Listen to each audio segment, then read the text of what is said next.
Today is Tuesday, May 17th. I want to give you guys an update real quick and hope you are all doing well as best you can and preparing for imminent collapse. Economic collapse is coming. Food shortages, food insecurity, the crisis, panic, and we're probably going to see some adverse reactions from the general public that we've seen in the past. We've all been down this road before, but ultimately it just leads to chaos in the streets and riots. And then, the other people running out there trying to pretend like they're actually doing something for the cause, but they just want the clout, basically. But the main issue here is what the media is sharing with us and what we're being told and what we're being fed.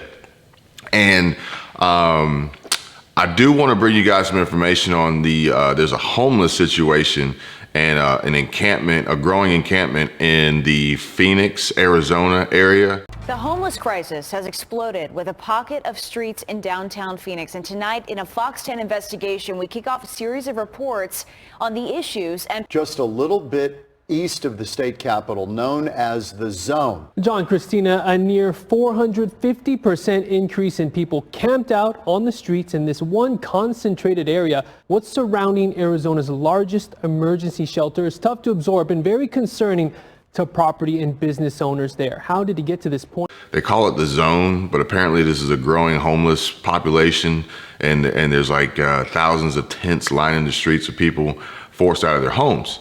And part of that is tied to just how expensive everything is becoming.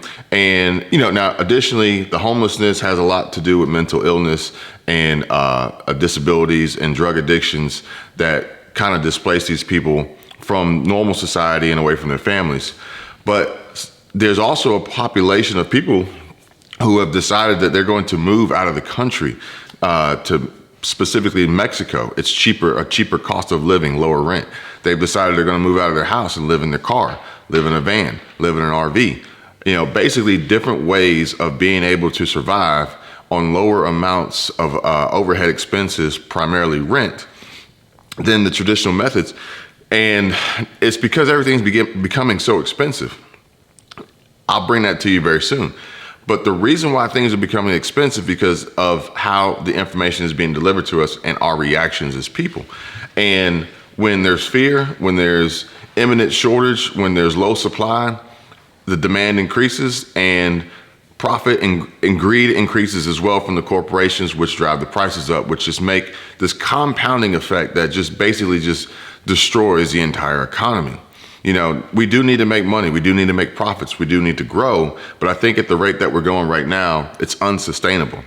And the diesel fuel shortage is going to be a huge part of that. And there's a lot of information being spread out there. I don't know if we're ever going to see a situation where you go and there's no diesel fuel at the stations. I think you have to understand that the statement of a diesel shortage is it's like tongue in cheek. And basically what the refineries and these suppliers are saying is that there's a shortage in a sense of we don't have as much as we usually have or used to have. But I don't think it means that we're becoming dangerously low on supply. Now, also, if I tell you that there's less of something and I charge you more for it, you're more inclined to pay the higher price because you want it and you don't want to be without or left without. So I think we're going to see more of that. But with the price of diesel going up, with the possible shortage, that's just going to drive up transportation costs, and it's just going to drive up all of our costs that we see pretty much in everything we do and we buy, because diesel is tied to it in some way, somehow. Primarily food.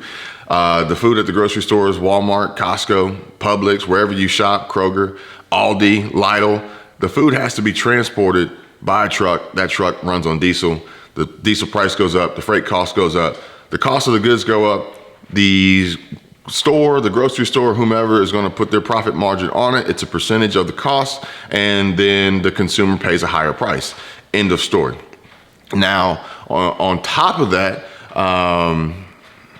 this dog started eating, and it just distracts me because all I can do is hear him chewing. He only does this when I'm recording.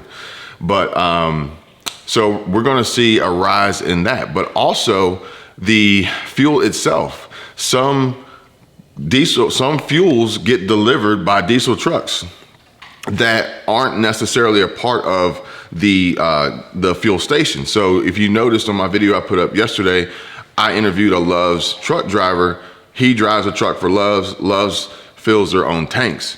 But as the diesel costs increase, some of these independent companies, some of these owner operators who are transporting diesel and other fuels for other companies, their costs are going to go up too, just to move the fuel. So when it gets to the station, then obviously whoever purchased that fuel has to charge more for it. And it's just this compounding, this negative compounding effect that we're going to have and we're going to see continuously as we progress. And this summer is going to be very, very trying and difficult.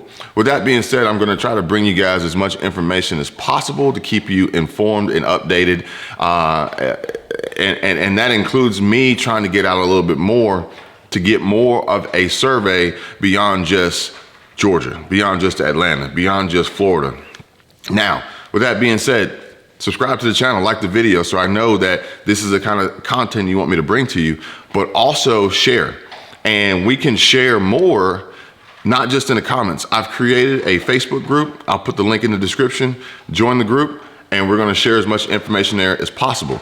We're gonna share good, we're gonna share bad, we're gonna share ugly, we're gonna share it all because that's going to help us become better educated, more informed, and hopefully beat this. We can share who doesn't have fuel. We can share who has the highest prices. We can share who has the lowest prices. Where can you find the savings? We can share which grocery stores have empty shelves and are experiencing food shortages. So the link's gonna be in the description. Please join the group. Let's communicate, let's dialogue back and forth. Everybody, do your best to stay prepared, be smart. Finance is going to be very important. Like I said, things are gonna cost more. They're gonna price you out before we actually see them not available. Because right now, profit is the name of the game, and that's what these companies are striving for, and they are getting it. So everybody, please do your best, be smart, be safe. Thanks for watching. I'll see you real soon. Bye. No matter what day or what time. It's always busy at this truck stop in West Charlotte. I've been driving since 2017. It's actually my first week out on the road, actually. Amar Edwards started his trucking company last year. He says diesel has gotten so expensive that he's had to lay off drivers.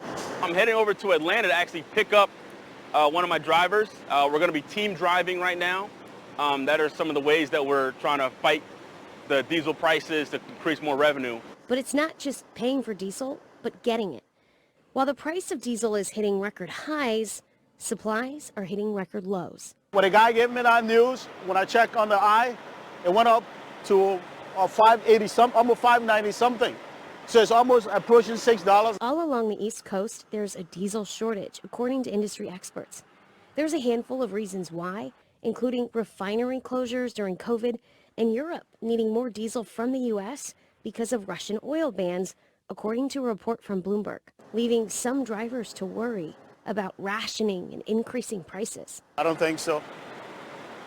I don't think so. If it continues like this, well, I have to park my truck. Love's is monitoring the situation, according to a statement on their website. But these drivers say if they can't catch a break, everyone will feel the hit. Or else a lot of these trucks you see now are not going to be here anymore. You know, a lot of these trucks are a lot of smaller independent companies like myself who just can't afford to continue to pay the high prices.